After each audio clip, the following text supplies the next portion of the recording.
Hello guys, welcome back to my channel. It's me again.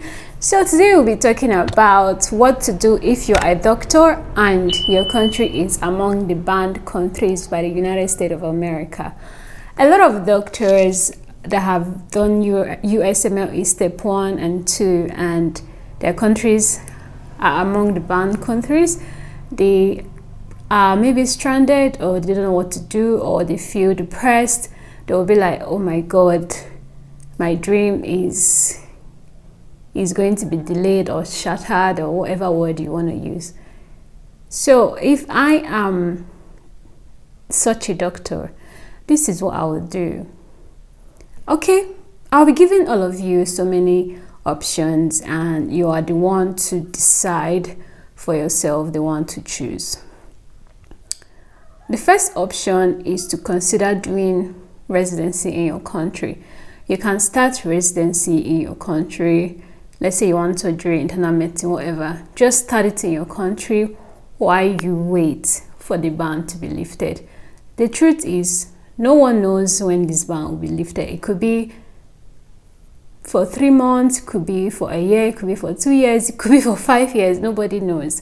So you shouldn't just sit at home and be waiting for, oh, when they lift up the ban, then I would go to the US. No, don't do that. Let your life continue.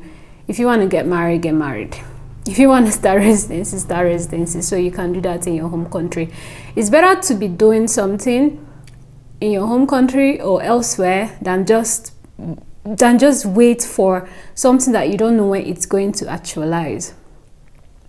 So start residency in your home country. Be reading, be attending to patients. Just allow your life to move on. Yeah, that's what I can say. The second option to consider is Ireland. Ireland recognizes USMLE step 1 and 2. So if you have USMLE step 1 and 2, you can consider writing the Irish medical exam press 3. That's like their OSCE exam.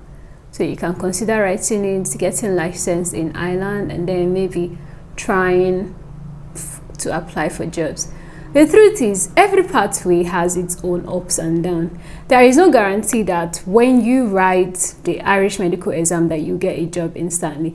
It might take you 6 months, it might take you 1 year, it might take you 2 years, nobody knows. But it's an option that you can explore. The third one is New Zealand. New Zealand also recognizes USMLE step 1 and 2, right? But then you would also have to write their OSCE exam in order to get the New Zealand medical license. So when you write this exam and then you get the license, you can explore the option of working in New Zealand. Again, I would repeat myself, no pathway is easy. Even if you write the New Zealand exam and then you start looking for jobs, you don't know how long it will take you to get a job. Another thing is that if you decide to write the Irish exam or you decide to write the New Zealand exam, right, you still need money. You need money to fly to New Zealand, or you need money to fly to Ireland to write these exams. So if you are someone that is financially constrained, let's say you're not financially buoyant, you cannot afford it, you might be handicapped, you might not be able to actually do this thing. So that's just it. But then if you have a lot of money to throw around, of course you can try Ireland, you can try New Zealand. Who knows, it might take you 6 months, 1 year to get a job. But I think it's better to have options than just one option, except you are very, very, very, very convinced that that's your one and only option is going to work out. But if you are not convinced, it's better to have plenty options when it comes to your career. Yeah. So the fourth option on my list is Canada. I mean, Canada is saying that they need doctors over and over again. But the truth is, no matter how many times they say they need doctors, it's still not easy. You would have to write some exams, you have to apply for express entry, you know, all these things. They require money too. So for Canada, you should try and apply for the express entry, get your documents verified, write IELTS general, apply for the express entry, enter the pool and wait. You could wait for 6 months, you could wait for 1 year, 2 years. You don't know when your score would reach the cutoff mark, and then they would call you to come and apply for PR. When you get the PR, start thinking of writing MCCQE or NAC or SCI. Although some provinces in Canada recognizes USMLE, but then you need to have USMLE step 1, step 2, step 3. Those that have step 1, step 2, step 3, lucky them. But if you have just 1 and 2, it might be a bit limited, and you would have to write the MCCQE. I would advise that if you really want to go to Canada as a doctor, it's better you try and get the PR first. This is because Canada immigration and medical residency go hand in hand. For you to apply for residency in Canada as a doctor, you need to be a permanent resident or a Canadian citizen.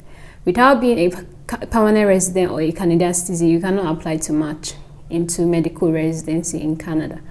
So I would say try your best to get the permanent residency first before even dreaming of going to Canada to do your medical residency, so that you don't get stuck. Just imagine you go to Canada as a master's degree student, right? And then you're studying and your intention is to enter medical residency after the master's. So let's say after the master's, you've done your MCCQE, you've done your NAC or SCI, and you still don't have the PR, that's permanent residency. You're going to be stuck, because without the permanent residency, you cannot apply for medical residency to do surgery or to do internal medicine or to do family medicine or to do psychiatry or to do pediatrics. So try your best to enter the express entry pool and pray to the Almighty God that you get picked. If you get picked, then you apply for your PR. When you get your PR, then you can now relax to write the MCQE exam and the NACOSCI exam, and then you now apply to match. Canada and US medical residency are a bit similar. The only difference is that the US does not require you to be a permanent resident holder, but Canada requires you to be a permanent resident holder. Yeah. So these are the options. It's either you get into medical residency in your home country, or you try New Zealand, or you try Ireland, or you try Canada. But again, all these things require money. They require money. If you don't have money, you can't do it. But if you have money, of course, you can try. The word is a free word. If you have money to go around, just try as many options as possible. I forgot to add Qatar. If you're open to going to the Middle East, maybe you can also try Qatar, because Qatar recognizes step 2 CK. So with step 2 CK, you can try to get into residency in Qatar. So all these things I have mentioned, it is left for you to do your own personal research. And if you have any question, you can type it in the comment section, and I will do my best to answer your questions very well. If this is your first time visiting my channel, please try and subscribe, like this channel, share this information to your friends and loved ones, and even strangers. Yeah. Bye.